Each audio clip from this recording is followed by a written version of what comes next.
तत्सवितुर्वरेण्यं भर्गो देवस्य धीमहि धियो यो न प्रचोदयात्। ॐ भूर्भुवः स्वः तत्सवितुर्वरेण्यं भर्गो देवस्य धीमहि धियो यो न प्रचोदयात्। ॐ भूर्भुवः स्वः तत्सवितुर्वरेण्यं भर्गो देवस्य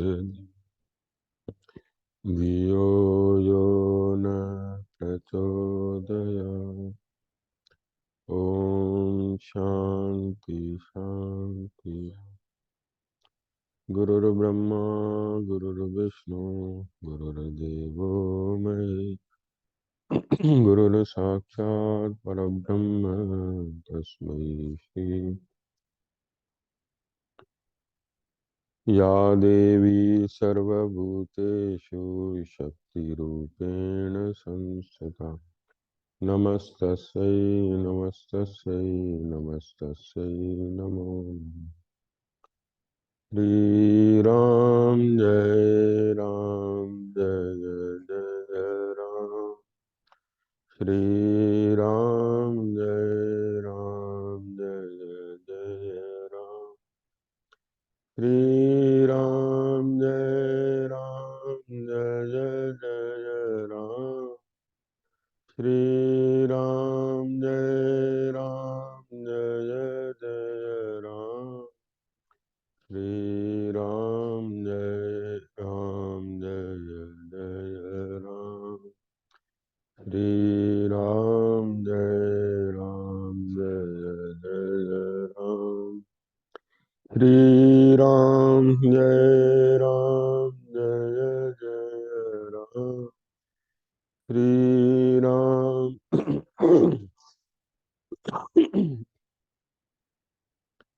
श्री राम जय राम जय जय। श्री राम जय राम। श्री राम जय राम जय जय राम। श्री राम जय राम जय जय राम। श्री राम जय राम जय जय। श्री राम जय राम जय जय राम। प्रेम से बोलिए सियावर रामचंद्र भगवान की। पवन सुत हनुमान की। हर हर महादेव।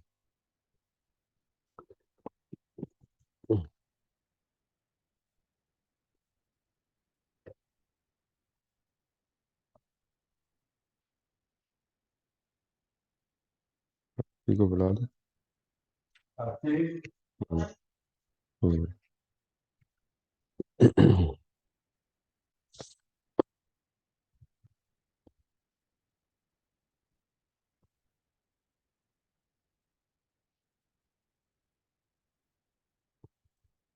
पिछले सप्ताह हमने सुना था कि भगवान राम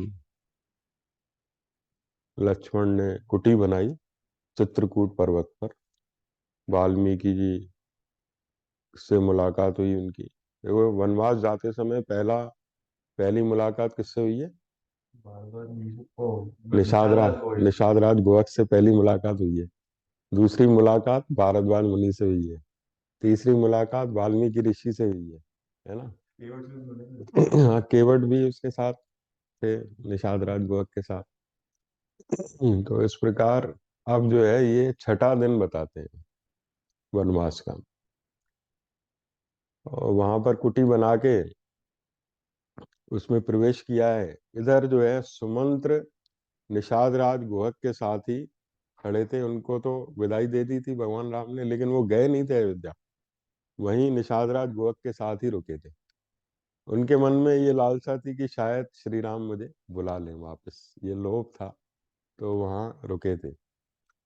तो वो निषाद राज गोवक ने अपने जो सेवक थे उनको भेजा था श्री राम के पीछे कि देखो कहीं इनको दिक्कत ना हो, पूरी मुझे खबर ला के देना। जैसे राजा अपने दूतों को भेजता है ना। लेकिन ये दूत कैसे थे, श्री राम की भलाई के लिए गए थे। तो उन्होंने पूरा प्रसंग वो कि भगवान राम कैसे भारद्वाज मुनि से मिले, कैसे वहां से आगे बढ़े, चित्रकूट पर्वत पर गए, वहां पर कुटी बनाई, ये सारा प्रसंग उन्होंने आके उनको निषाद राज गोवक को सुनाया। अब कुटी बना के प्रवेश किया है तो वो लौट के आए हैं दूत, लौट के आए हैं तो, और निषाद राज गोवक को पूरी खबर दी है कि भगवान राम ठीक है, उनके साथ सीता लक्ष्मण के साथ बिल्कुल प्रसन्न है। तब जो है निषाद राज गोवक को संतोष मिला। जैसे पिता अपने बच्चों की रखवाली करता है ना, ऐसे ही उनके मन में था, वात्सल्य भाव था, श्री राम के प्रति प्रेम था। अच्छा, ये निषाद राज गोवक कौन थे, इसकी भी एक कथा है, शिव पुराण में आई है। ये पहले भी एक कोई इसमें थे, भील जाति में, जो जंगल में शिकार खेलते हैं ना, पशुओं का मांस जो है लेके, और वहां पर जंगल में जो बिल्कुल निम्न जाति होती है, अपने परिवार का गुजारा करता था।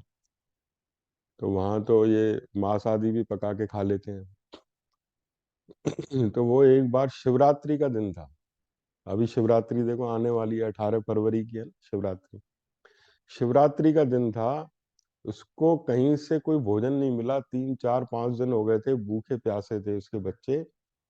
तो वो, उसको कुछ ऐसा मिला नहीं साधन, गरीबी में जीवन था। तो उस दिन वो धनुष बाण लेकर शिकार खेलने के लिए वो बेलपत्री का जो वृक्ष होता है उस पे चढ़ गया, है ना। नहीं, वो शिवरात्रि थी, रात का या सुबह का समय जो भी था। तो वो ऊपर चढ़ गया पेड़ के, और वहां से देखने लगा तो एक हिरन जाता है। तो उस पे धनुष बाण जैसे ही चढ़ाता है तो हिरन की नजर उस पे पड़ती है।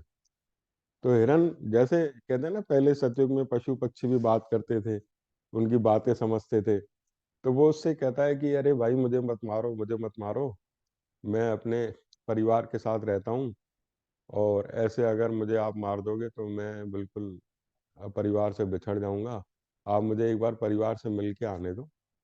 उसकी आंखों में आंसू थे, तो मुझे मिल के आने दो, और फिर मैं आ जाऊं, फिर मुझे मार लेना।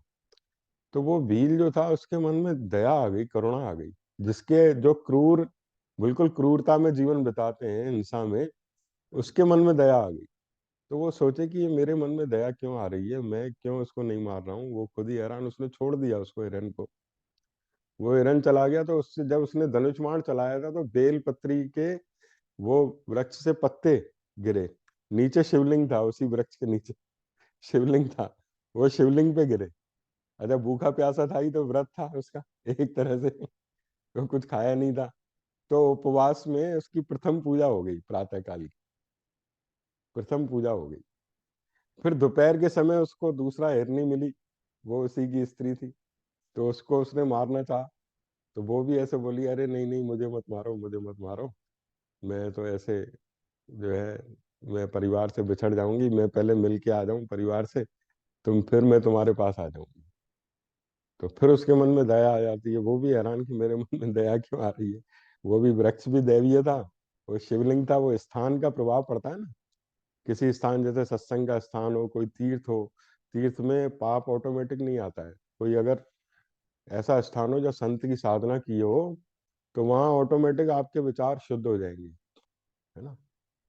जैसे हम साधना सदन जाते थे, गंगा किनारे हम रुकते थे, तो वहाँ अपने आप ही भजन होने लगता है, साधना होने लगती है, उस स्थान का ऐसा प्रभाव है। तो वो दूसरी बार उसके मन में दया आ गई। तो वो दूसरी बार भी जब उसने धनुष बाण चढ़ाया था, फिर कुछ पत्ते गिरे और वो शिवलिंग पे चढ़ गए। तो वो मध्याह्न काल की पूजा भी उससे हो गई, और वो भी उपवास से हुई। एक मिनट। हेलो। हाँ शेर सिंह, अभी सत्संग हो रहा है ना। हाँ अभी सत्संग हो रहा है, तुम उतार लेना गाड़ी।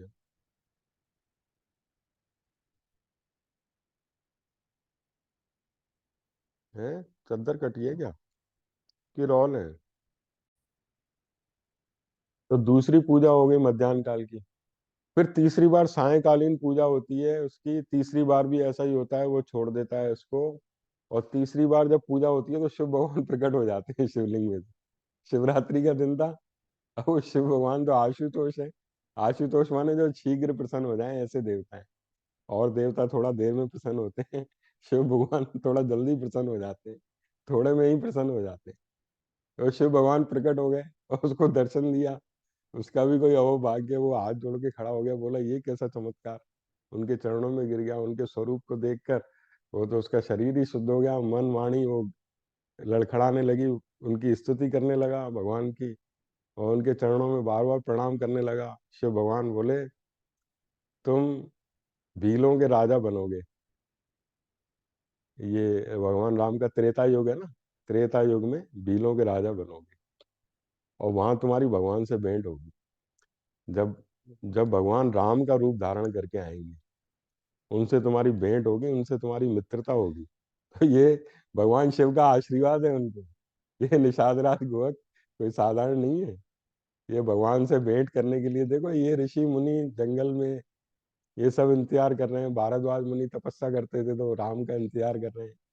वाल्मीकि जी है ना, ये कोई साधारण व्यक्ति थोड़ी है। तो ये सब राम की प्रतीक्षा कर रहे हैं।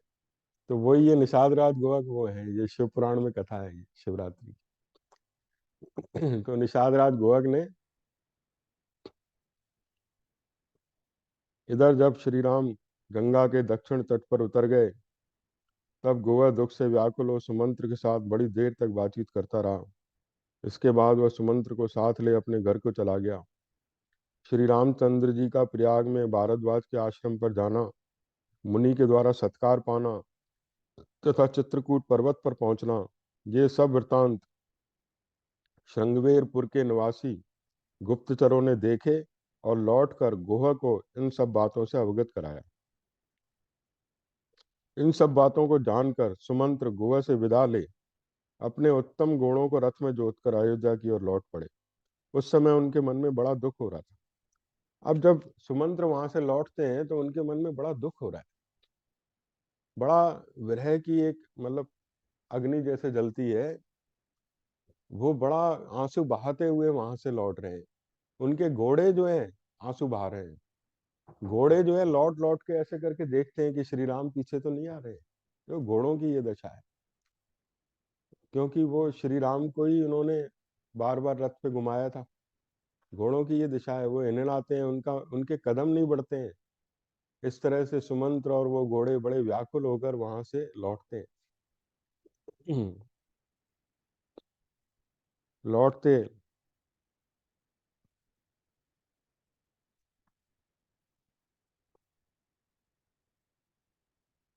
दूसरे दिन श्रृंगवेरपुर से लौटने के दूसरे दिन सायंकाल में अयोध्या पहुंचकर अगले दिन सायंकाल अयोध्या पहुंचते हैं। उन्होंने देखा सारी पूरी आनंद शून्य हो गई है। अब वो अयोध्या जब पहुंचते हैं तो वहां घोर सन्नाटा छाया हुआ है। एक भी शब्द सुनाई नहीं देता था। सारी पूरी सूनी हो गई थी, मनुष्यों से सूनी थी। कोई किसी से बात नहीं कर रहा था। सबके मन में एक शोक समाया हुआ था। जब सुमंत्र जी लौटे तो सब उनके रथ को देखा तो सब दौड़े दौड़े आए उनके पीछे। बोले राम कहाँ है, राम कहाँ है, श्री राम कहाँ है। पूरी अयोध्या उनके पीछे, श्री राम कहाँ है, तुम्हारा रथ सूना क्यों है, तुम्हारे साथ राम गए थे वो कहाँ छोड़े आए उनको। तो सुमंत्र रोते रोते उनको बताते हैं। कहते हैं उन लोगों से, कहा सज्जनों, मैं गंगा जी के किनारे तक श्री रघुनाथ जी के साथ गया था। वहां से उन धर्मनिष्ठ महात्मा ने मुझे लौट जाने की आज्ञा दी। अतः मैं उनसे विदा लेकर यहाँ लौट आया हूँ। वे तीनों व्यक्ति गंगा के उस पार चले गए। यह जानकर सब लोगों के मुख पर आंसुओं की धाराएं बह चली। अहो हमें धिक्कार है। जैसे ही उन्होंने सुना कि राम गंगा के उस पार चले गए हैं, सब रोने लगे। आंसुओं की, जैसे गंगा की धार बहती है ऐसे आंसुओं की धारा बहने लगी। तो वो कहने लगे कि अरे हमें धिक्कार है। और हा राम कहते हुए जोर जोर से रोने लगे सब। बोले अब हम लोग निश्चय ही मारे गए, क्योंकि अब हम यहाँ श्री रामचंद्र जी को नहीं देख पाएंगे।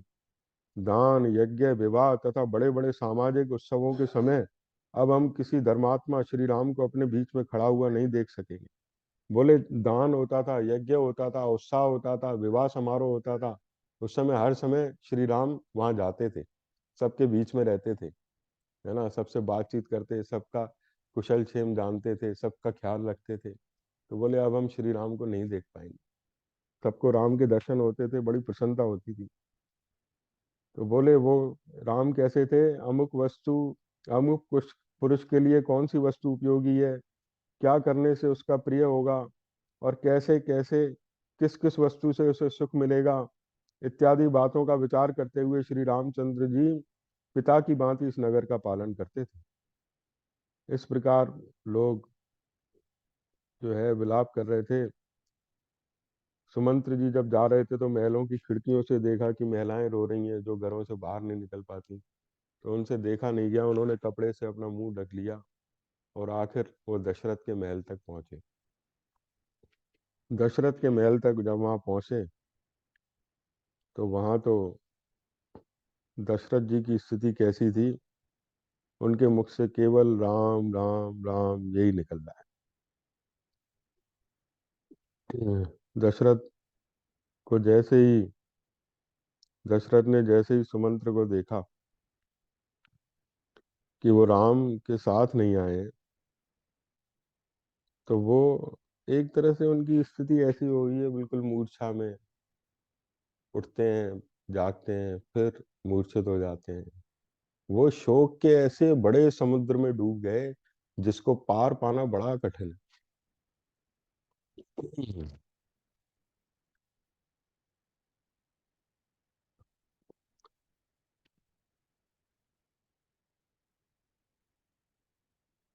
राजा ने आर्त होकर सुमंत्र से पूछा, सूत, धर्मात्मा श्री राम वृक्ष की जड़ का सहारा ले कहाँ निवास कर रहे हैं?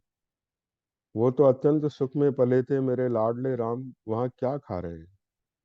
जिन जो दुख भोगने के योग्य नहीं है उन्हीं श्री राम को भारी दुख प्राप्त हुआ है। वो तो राजोचित शैया पर शयन करने योग्य हैं, अनाथ होकर वो भूमि पर कैसे सोते होंगे? बोले जिनके यात्रा करते समय पीछे पीछे सेना चलती थी, पैदल रथियों हाथी सवारों की सेना चलती थी, वो निर्जन वन में कैसे रहते होंगे? जहाँ अजगर, व्याघ्र, सिंह आदि हिंसक पशु रहते हैं, उस वन में वहाँ सीता कैसे रहती होंगी? बोले तुम्हारे ये परम सुकुमारी तपस्विनी सीता के साथ दोनों राजकुमार श्री राम लक्ष्मण रथ से उतरकर पैदल कैसे गए होंगे, क्योंकि यहाँ से तो रथ में गए थे। तो बोले मुझे सब बात बताओ, उन्होंने क्या संदेश दिया है? तो वो सुमंत्र उनका संदेश सुनाते हैं। बोले श्री राम ने हाथ जोड़कर आपको नमस्कार कहा है और कहा है कि तुम मेरी ओर से आत्मज्ञानी तथा वंदनीय मेरे महात्मा पिता के दोनों चरणों में प्रणाम कहना, तथा अंतःपुर में सभी माताओं को मेरे आरोग्य का समाचार देते हुए उनसे विशेष रूप से मेरा यथोचित प्रणाम कहना। इसके बाद माता कौशल्या से प्रणाम कहना, उनसे कहना मैं कुशल से हूँ और धर्म पालन में सावधान रहता हूँ। फिर उनको मेरा यह संदेश सुनाना कि माँ, तुम सदा धर्म में तत्पर रहकर यथा समय अग्निहोत्र कार्य आदि करते रहना, महाराज को देवता के समान मानकर उनके चरणों की सेवा करना, और भरत से कहना कि वो राजोचित बर्ताव करे और सभी माताओं का ख्याल रखे और पिता की भी रक्षा करे, पूरी प्रजा का पालन करे। इस प्रकार सबके लिए उन्होंने संदेश जो राम ने उनको दिए थे वो सुनाए। फिर लक्ष्मण की बात सुनाई। बोले लक्ष्मण जी को अभी भी क्रोध था। वो कह रहे थे सुमंत्र जी, किस अपराध के कारण महाराज ने इन राजकुमार श्री राम को देश निकाला दे दिया है? राजा ने केकई का आदेश सुनकर झट से उसे पूर्ण करने की प्रतिज्ञा कर ली। उनका यह कार्य उचित हो या अनुचित, परंतु हम लोगों को उसके कारण कष्ट भोगना ही पड़ता है। श्री राम को वनवास देना केकई के लोभ के कारण हुआ हो अथवा राजा के दिए हुए वरदान के कारण, मेरी दृष्टि में यह सर्वथा पाप ही किया गया है। यह श्री राम को वनवास देने का कार्य राजा की स्वेच्छाचारिता के कारण किया गया हो अथवा ईश्वर की प्रेरणा से, परंतु मुझे श्री राम के परित्याग परित्याग का कोई समुचित कारण नहीं दिखाई देता है। बुद्धि की कमी अथवा तुच्छता के कारण उचित अनुचित का विचार किए बिना ही जो यह राम वनवास रूपी शास्त्र विरुद्ध कार्य आरंभ किया गया है, यह अवश्य ही निंदा और दुख का जनक होगा। मुझे इस समय महाराज में पिता का भाव दिखाई नहीं देता। अब तो रघुकुल नंदन श्री राम ही मेरे भाई, स्वामी, बंधु बांधव और पिता हैं। इस प्रकार लक्ष्मण को तो अभी भी ये बात हजम नहीं हो रही थी। उन्होंने ये संदेश दिया। सीता ने तो बोले वो कुछ बोल ही नहीं पाई। वो श्री राम के दुख को देख देख कर मन में आंसू बहा रही थी। कभी वो मेरी तरफ देखती थी, कभी श्री राम की तरफ। वो कुछ बोल ही नहीं सकी। वो चुपचाप आंखों में आंसू लिए। तो बोले अभी वो कुछ कहना ही चाह रही थी, उसके मन में आवाज थी, लेकिन श्री राम ने नाव चलाने की आज्ञा दे दी। तो इस प्रकार तीनों की बात बताई। अब तो दशरथ जो है ये सब बातें सुन के मूर्छित से हो गए। बोले ये मैंने क्या अनर्थ कर डाला। बोले एक स्त्री की बातों में आकर, जो पापी कुल और पापपूर्ण देश में पैदा हुई है, जिसके विचार भी पाप से भरे हैं, उस केकई के कहने में आकर मैंने सलाह देने में जो कुशल ब्रह्मज्ञानी लोग हैं, संत हैं, उनसे भी विचार विमर्श नहीं किया। केवल एक स्त्री की बात में आकर मैंने अपने ऐसे बेटे को जो धर्मात्मा थे, है ना, कोई अयोग्य बेटे को भी घर से नहीं निकालता है, मैंने तो धर्मात्मा पुत्र को निकाल दिया। तो ये बड़ा पश्चाताप करते हैं। बोले मैंने स्वर्णों, मंत्रियों और वेद वेताओं से सलाह किए बिना मैंने मोहवश केवल एक स्त्री की इच्छा पूर्ण करने के लिए यह अनर्थमय कार्य कर डाला है। होनहारवश यह भारी विपत्ति निश्चय ही इस कुल का विनाश करने के लिए अकस्मात आ पहुंची है। अब वो बड़ा विलाप कर रहे हैं। बोले हे सारथी, अगर मैंने तुम्हारा थोड़ा सा भी उपकार किया हो तो मुझे श्री राम के पास ले चलो, है ना? नहीं, मोहे अवधपुरी ले चलो, राम के चरण छुआवे। अब गुण बार बहुत है मोह पे, पग नहीं बढ़त बढ़ावे। मोहे अवधपुरी ले चलो, राम के चरण छुआ।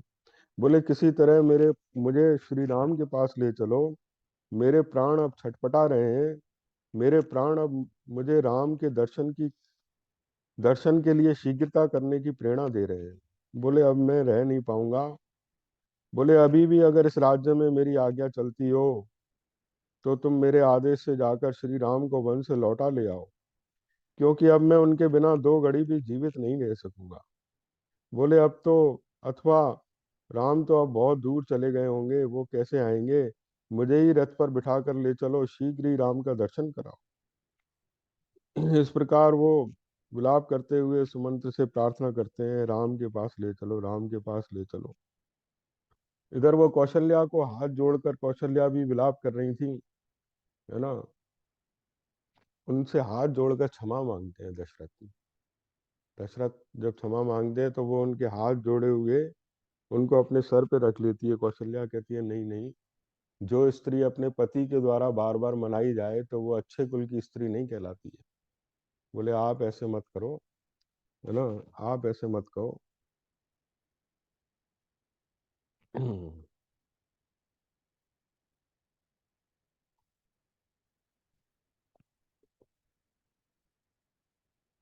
देव, मैं आपके सामने पृथ्वी पर पड़ी हूँ, आपके चरणों में मस्तक रखकर याचना करती हूँ, आप प्रसन्न हो। यदि आपने उल्टे मुझसे ही याचना की तब तो मैं मारी गई। मुझसे अपराध हुआ हो तो भी मैं आपसे क्षमा पाने के लिए ये योग्य हूँ, प्रहार पाने के लिए नहीं। पति अपनी स्त्री के लिए इहलोक और परलोक में भी स्मरणीय है। इस जगत में जो स्त्री अपने बुद्धिमान पति के द्वारा मनाई जाती है वह कुल स्त्री कहलाने के योग्य नहीं है। धर्मज्ञ महाराज, मैं स्त्री धर्म को जानती हूँ और यह भी जानती हूँ कि आप सत्यवादी हैं। इस समय मैंने जो कुछ भी न कहने योग्य बात कह दी है वह पुत्र शोक से पीड़ित होने के कारण मेरे मुख से निकल गई है। उन्होंने, कौशल्या ने भी कुछ उलाहना दिया था दशरथ को, तभी वो कहती हैं कि ऐसी बात निकल गई है तो मैं क्षमा चाहती हूँ। उनसे ये कहा था कि ये तो सुमंत्र तुम्हारे सामने खड़े हैं, तो वो कुछ बोल नहीं पाए थे। तो बोले अब तुम बोलते क्यों नहीं हो, अब तो केकई भी तुम्हारे सामने नहीं है। तुमने जब ऐसा काम कर ही दिया है तो अब तुम्हें क्यों पश्चाताप हो रहा है, इस तरह की बात कह दी थी। तो जब दशरथ उनसे क्षमा मांगते हैं, तो फिर वो कौशल्या क्षमा मांगती है कि भाई मैंने न कहने योग्य, क्योंकि वो सब श्री राम के शोक में उनसे निकला था। बोले शोक जो है ना वो धैर्य को नष्ट कर देता है, शोक शास्त्र ज्ञान को भी लुप्त कर देता है, अथवा शोक सब कुछ छीन लेता है। अतः शोक के समान दूसरा कोई शत्रु नहीं है।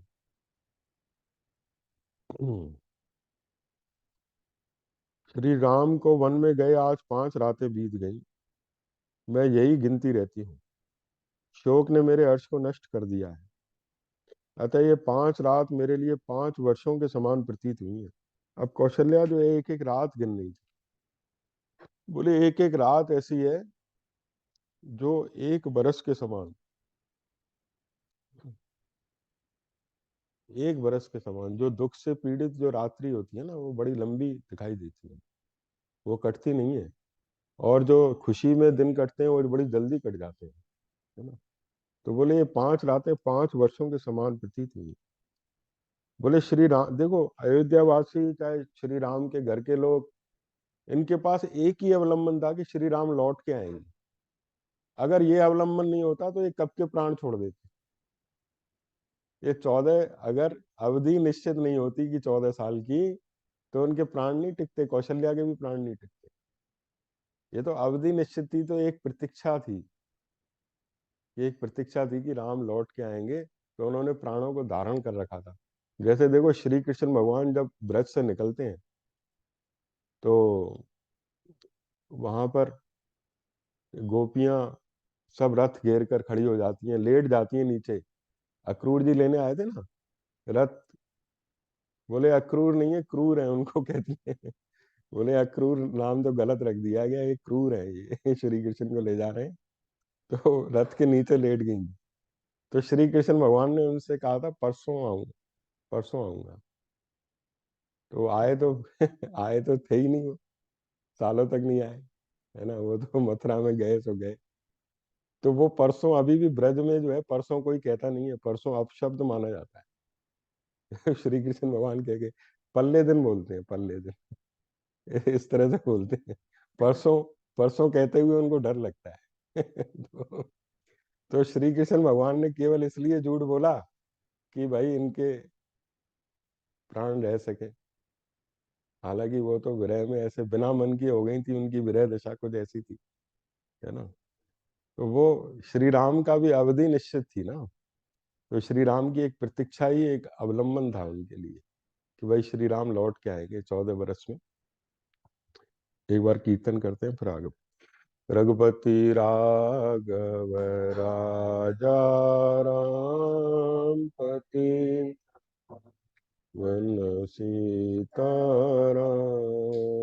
रघुपति राघव राम पतित पावन सीताराम। सीताराम सीताराम भज प्यारे मन सीताराम। सीताराम सीताराम भज मन सीताराम। रघुपति राघव राजा पतित पावन सीताराम। प्रेम से बोलिए सियावर रामचंद्र भगवान। अब दशरथ जी जो है ना, उनको अचानक वो बात याद आ जाती है जो श्रवण कुमार का उनसे वध हो गया था। तो कौशल्या से कहते हैं कि अरे मुझे उस पाप का स्मरण हो आया है। वो रात्रि हो गई थी उस समय, रात्रि हो गई थी। तो बोले मुझे उस पाप का स्मरण हो आया। मुझे ध्यान है जब मैं युवा था, जवान था, तो मुझे एक एक कला हासिल हो गई थी, शब्द बेदी बाण चलाने की। यानी देखे नहीं और केवल शब्द सुन के बाण चला दे, तो वो बिल्कुल निशाने पे बैठे। ये शब्द बेदी बाण की कला ये पृथ्वीराज चौहान को भी आती थी। वो मोहम्मद गौरी था ना जिसको 21 बार उन्होंने माफ कर दिया था, मोहम्मद गोरी को, वही 22वीं बार आक्रमण करके पृथ्वीराज चौहान को गिरफ्तार कर लिया। देखो कितने कपटी होते हैं ये। पृथ्वीराज चौहान को गिरफ्तार कर लिया और उसको अंधा कर दिया, आंखों में तीर चुभो के कैद में रखा उसे, इतने उस पे अत्याचार किए। तो बोले अब उसको, जैसे मदारी बंदर को नाच नचाता है इस तरह से, बोले अब इसकी कला देखेंगे शब्द वेदी बाण की। पृथ्वीराज चौहान को आता था शब्द वेदी बाण चलाना। तो उसका मंत्री बड़ा बुद्धिमान था। तो उसे मंत्री से कहा तू घंटा बजाना, और घंटे घंटे की आवाज से वहां पर वो शब्द वेदी बाण चलाएंगे। अब वो जहां पे घंटा बजना था उसके विपरीत दिशा में मोहम्मद गोरी बैठा था। तो उसने जब घंटा बजाया, उसके मंत्री ने पृथ्वीराज चौहान को सब बता दिया कि मैं तुम्हें पूरा खबर करूंगा। पूरी दूरी बता दी कि यहाँ से 11 हाथ दूर है, जहां से घंटा बज रहा है वहां से 11 हाथ दूर है। मतलब पूरा उसमें दो हाथ हमको याद नहीं है। अंत में कहा भाई, घंटा बजा के बोला इतने हाथ इतने अंगुल इतनी दूरी मत चूके चौहान। तो उसने वो घंटे की आवाज से तीर मोहम्मद गोरी के सीने में मार दिया पृथ्वीराज चौहान ने। ऐसी कला थी, मतलब दूरी नापते हुए शब्द जहां से पड़ा है, और मोहम्मद गोरी वहीं खत्म हो गया, क्योंकि वो क्रूरता की हद था बिल्कुल।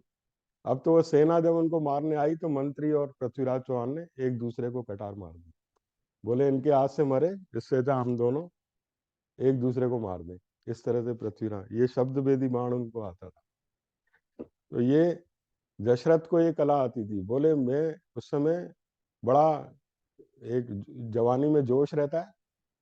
तो बोला मैं उस समय शब्द वेदी बाण चलाने के उसमें जोश में, कि अब मैं आज हाथी को मारूंगा, शेर को मारूंगा। रात का समय था।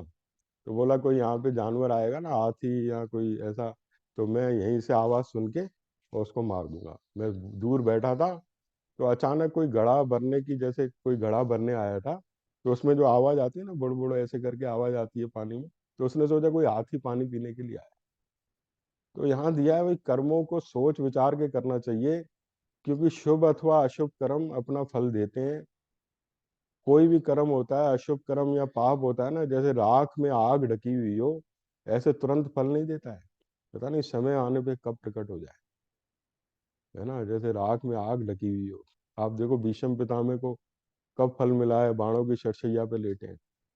दशरथ को कब फल मिला है, श्री राम जैसा पुत्र जो नारायण है ना, लेकिन उसी का वनवास हो गया। वो कर्म इस समय आ गया सामने, कौन सा कर्म किस समय आ जाए। अब वो उन्होंने जो है वो बाण जो है चलाया, अब श्रवण कुमार के सीने में, छाती में लगा वो बाण। तो वो जोर से करुण क्रंदन उसका होता है, अरे किसने मुझे ये बाण मारा, मैंने किसी का क्या बिगाड़ा है। मैं तो सभी जीवों को पीड़ा देने की वृत्ति का त्याग करके ऋषि का जीवन बिताता था। वन में रहकर जंगली फल मूलों से जीविका चलाता था। मुझ जैसे निरपराध मनुष्य का शस्त्र से वध क्यों किया जा रहा है। मैं वल्कल और मृग चर्म पहनने वाले जटाधारी तपस्वी हूँ। मेरा वध करने में किसने अपना लाभ क्या सोचा होगा। मुझे मारने वाले मैंने मारने वाले का क्या अपराध किया था। मेरी हत्या का प्रयत्न व्यर्थ ही क्यों किया गया। तो इस तरह से जब वो बातें कर रहा है तो एकदम दशरथ घबरा गए, कि बोले अरे ये तो बहुत बड़ी गलती हो गई, ये तो कोई मानव की आवाज है। वो दौड़े दौड़े गए, तो वो श्रवण कुमार, देखो श्रवण कुमार माता पिता के परम भक्त थे। उनके माता पिता अंधे थे। उनको वो बिठा के, जो आता है ना उसमें, कांवड़ यात्रा करते हैं जैसे, उनको तीर्थ यात्रा कराते थे, इस तीर्थ का दर्शन करो, इस तीर्थ का दर्शन करो। और उनको अपने हाथ से भोजन कराते थे, नहलाते थे। और शाम के समय उनको स्वाध्याय करके शास्त्रों की वाणी सुनाते थे। तो वो इस तरह से अपना जीवन व्यतीत करते थे, है ना। तो जब वो ऐसे व्यक्ति, निरपराध व्यक्ति को, तो कहते हैं देखो कर्म बिना सोचे समझे किया गया, जोश में किया गया, शिकार खेलने के लिए गए। तो वो दशरथ जो है उनको देख के कि अरे मुझसे कैसा अपराध बन गया, तो वो श्रवण कुमार तड़प रहे थे। उनको पीड़ा हो रही थी इस बाण से। बोले बाण से मुझे बहुत पीड़ा हो रही है, इसको मेरे शरीर से निकाल दो। तो दशरथ ने देखा कि अगर मैं बाण निकाल दूंगा तो ये तो मर जाएंगे, और नहीं निकालता हूं तो ये तड़प रहे हैं पीड़ा से। तो बारंबार प्रार्थना की। बोले बस मैं पिता के लिए, मेरे माता पिता प्यासे हैं, उनके लिए जल लेने आया हूँ। तुम ये जल उनको पिला देना, और तुम ये मत सोचना कि तुमसे ब्रह्म हत्या हुई है। मैं कोई ब्राह्मण नहीं हूँ, मैं वैश्य कुल में उत्पन्न हुआ हूँ, मेरे माता पिता वैश्य कुल के हैं, उनसे मैं उत्पन्न हुआ हूँ। और तुम अगर उनको सच्ची सच्ची बात बता दोगे तो वो अपने शाप से तुम्हें दग्ध नहीं करेंगे। नहीं तो दशरथ के प्राण तो उसी समय चले जाते अगर वो सच्ची बात नहीं बताते। ये इतने समय तक जीवित रहे तो उन्होंने उनके माता पिता को सच्ची बात बताई थी। तो वो कहते हैं ये तुम ले जाओ ये जल और उनको पिला दो। और दशरथ जो है न चाहते हुए भी वो प्राण उनको जो है वो बाण निकालना पड़ता है। राजन मेरे शरीर से इस बाण को निकाल दो। यह तीखा बाण मेरे मर्म स्थान को उसी प्रकार पीड़ा दे रहा है जैसे नदी के जल का वेग उसके कोमल बालुका में ऊंचे तट को छिन्न भिन्न कर देता है। मुनि कुमार की वह बात सुनकर मेरे मन में यह चिंता समाई कि यदि बाण नहीं निकालता हूं तो इन्हें क्लेश होता है, और निकाल देता हूं तो ये अभी प्राणों से हाथ धो बैठते हैं। इस प्रकार बाण को निकालने के विषय में मुझ दीन दुखी और शोकाकुल दशरथ की इस चिंता को उस समय मुनि कुमार ने लक्ष्य किया। मुनि कुमार बोले राजन, मुझे बड़ा कष्ट हो रहा है, मेरी आंखें चढ़ गई हैं, अंग अंग में तड़पन हो रही है, मुझसे कोई चेष्टा नहीं बन पाती। अब मैं मृत्यु के समीप पहुंचा हूँ, फिर भी धैर्य के द्वारा शोक को रोककर अपने चित्त को स्थिर करता हूँ। मुझसे ब्रह्म हत्या हो गई है, इस चिंता को अपने हृदय से निकाल दो। राजन मैं ब्राह्मण नहीं हूँ, इसलिए तुम्हारे मन में ब्राह्मण वध को लेकर कोई व्यथा नहीं होनी चाहिए। मैं वैश्य पिता द्वारा शूद्र जातीय माता के गर्भ से उत्पन्न हुआ हूँ।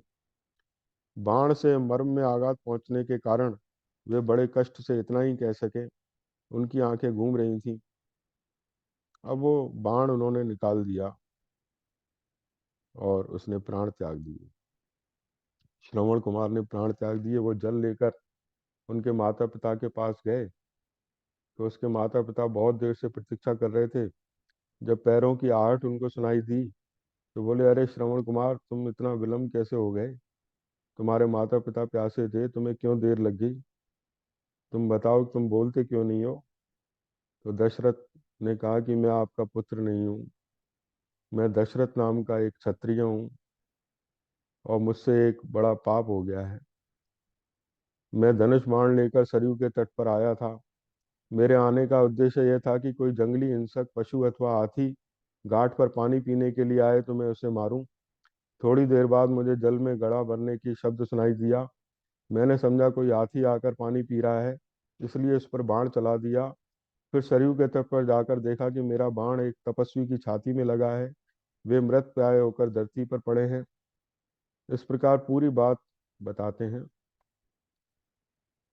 फिर उन ये बात सुनकर दोनों पूजनीय अंधे माता पिता के लिए बड़ा शोक और उनको विलाप हुआ। दशरथ जी कहते हैं, इस प्रकार अनजान में मेरे हाथ से आपके पुत्र का वध हो गया है। ऐसी अवस्था में मेरे प्रति जो शाप या अनुग्रह शेष हो उसे देने के लिए आप महर्षि मुझ पर प्रसन्न हो। वो कहते हैं अगर मेरे लिए कोई शाप भी हो तो आप मुझे दे दीजिए, क्योंकि मुझसे अपराध हुआ है।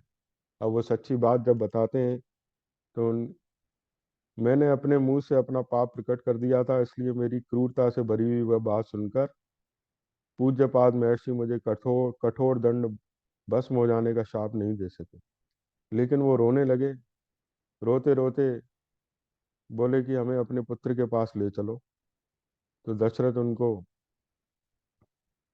देखो यहाँ ये भी बोला है, उनके माता पिता बोलते हैं, नरेश्वर यदि क्षत्रिय जानबूझकर विशेषतः किसी वानप्रस्थी का वध कर डाले तो वह वज्रधारी इंद्री क्यों न हो, वह उसे अपने स्थान से भ्रष्ट कर देता है।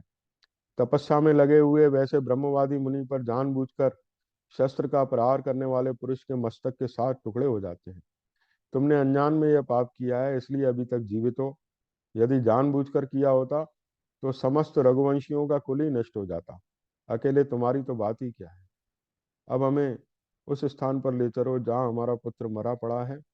इस समय हम उसे देखना चाहते हैं, हमारे लिए उसका अंतिम दर्शन हो। अब वो उनके अपने पुत्र के पास ले जाता है, वहां वो बहुत विलाप करते हैं। बोले बेटा तुम बोलते क्यों नहीं हो, तुम अपनी धर्मात्मा माता की तरफ देखो। अब पिछली रात में मधुर स्वर से शास्त्र या पुराण आदि अन्य किसी ग्रंथ का विशेष रूप से स्वाध्याय करते हुए किसके मुंह से हम मनोरम शब्द चर्चा सुनेंगे? कौन स्नान संध्या उपासना तथा अग्निहोत्र करके मेरे पास बैठकर इस प्रकार बहुत सी बातें कह के, अब वो दशरथ से कहते हैं कि आप चिता तैयार कीजिए। तो वो दशरथ जी चिता तैयार करते हैं।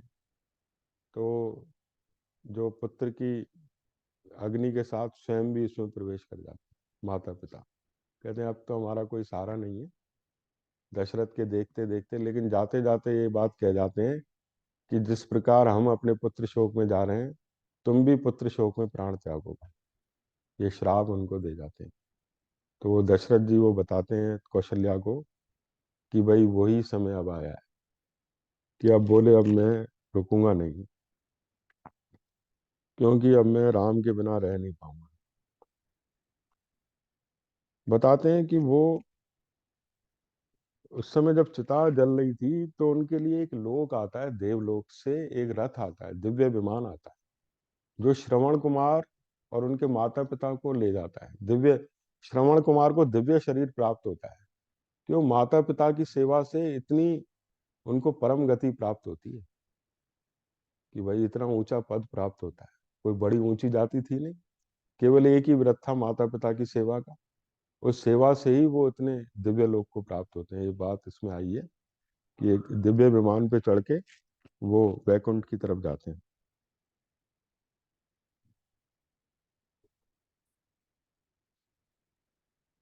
उस समय वह धर्मज्ञ मुनि कुमार अपने पुण्य कर्मों के प्रभाव से दिव्य रूप धारण करके शीघ्र ही इंद्र के साथ स्वर्ग को जाने लगे। उन्होंने उस समय ये बात कही माता पिता से, मैं आप दोनों की सेवा से ही मान स्थान को प्राप्त हुआ हूँ, अब आप लोग भी शीघ्र ही मेरे पास आ जाइए। यह कहकर वह जितेंद्रिय मुनि कुमार उस सुंदर आकार वाले दिव्य विमान से शीघ्र ही देवलोक को चले गए। अब जो इधर दशरथ की जो स्थिति है,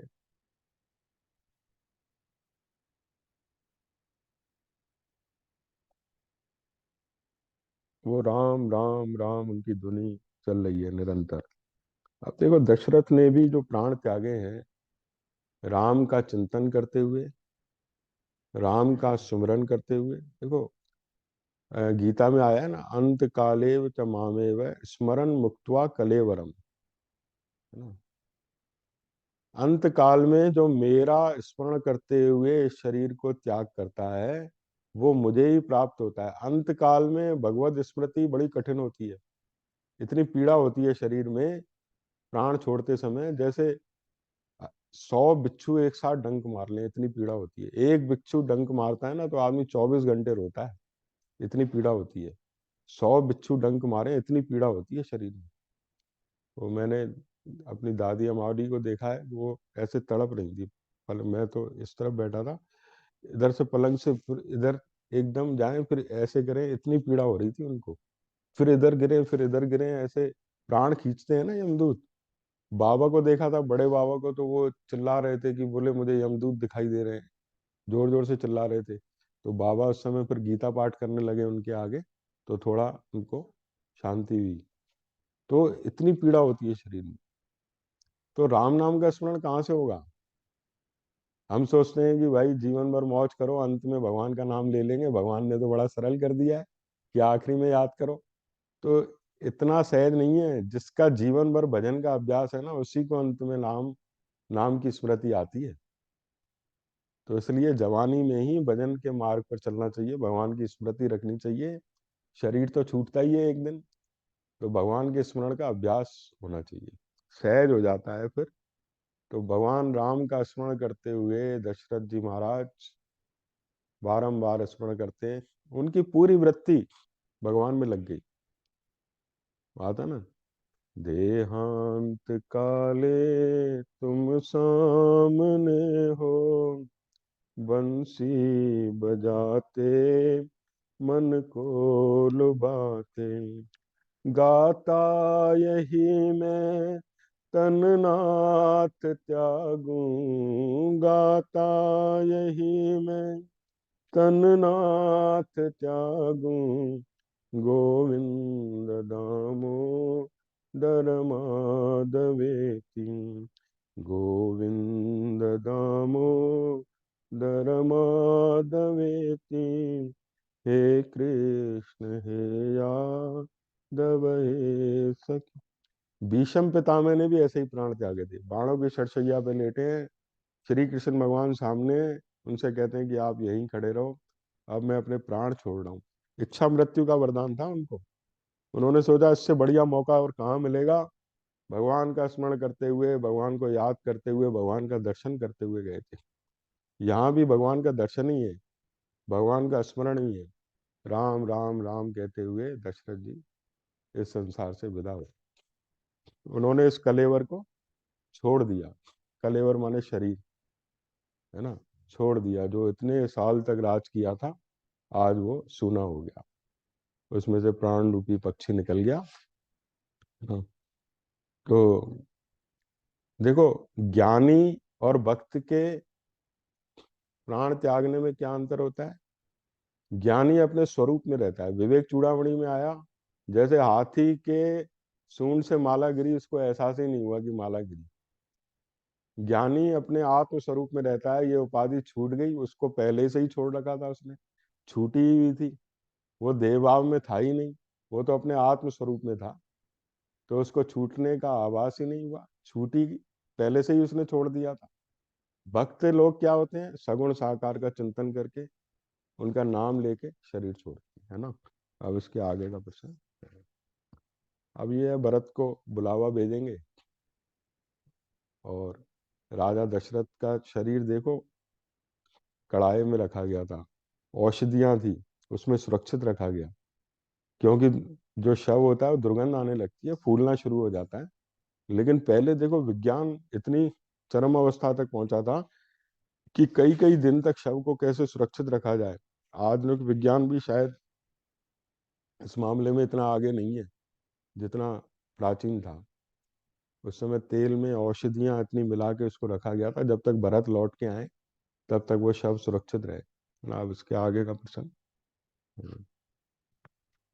श्री राम जय जय राम, श्री राम जय जय राम, श्री राम जय जय राम, श्री राम जय जय, श्री राम जय राम, श्री राम जय जय, श्री राम जय राम, श्री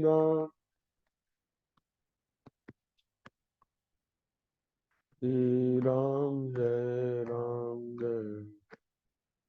कृष्णाय वासुदेवाय हरे परमा प्रणतय क्लेशनाशाय भूमि त्वमेव माता च पिता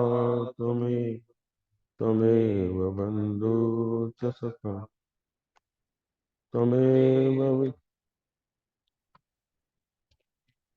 त्वमेव सर्वं मम देव।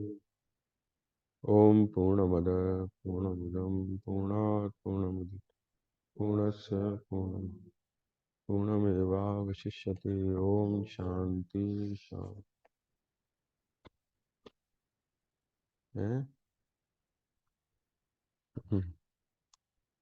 गोविंद मेरी यह प्रार्थना है, भूलूं कभी नाम ना मैं तुम्हारा, निष्काम होके दिन रात गाऊं, निष्काम होके दिन रात गाऊं, गोविंद दामोदर माधवेति, गोविंद दामोदर माधवेति, हे कृष्ण हे यादव हे सखे देहांत काले तुम सामने हो वंशी बजाते मन को लुभाते देहांत काले तुम सामने हो बंशी बजाते मन को लुभाते गाता यही मैं तन नाथ त्यागूं गाता यही मैं तन नाथ त्यागूं गोविंद दामोदर माधवेति गोविंद दामोदर माधवेति हे कृष्ण हे यादव हे सखे नाता भला क्या जग से हमारा आए यहाँ क्यों कर क्या रहे हो नाता भला क्या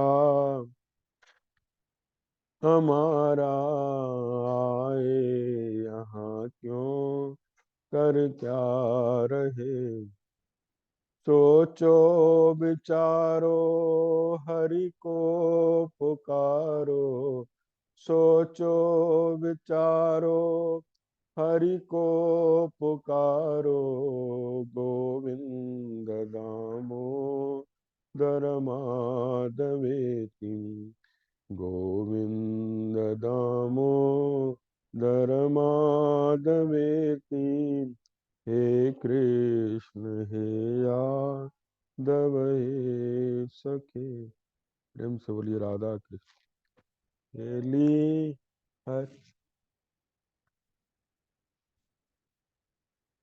जागो अब नींद क्या कोई नवेली पति को जगावे प्राणेश जागो अब नींद त्यागो बेला यही है हरि गीत गाओ बेला यही है हरि गीत गाओ गोविंद दामोदर माधवेति गोविंद दामोदर माधवेति हे कृष्ण हे यादव हे सखे प्रेम से बोलिए राधा कृष्ण भगवान की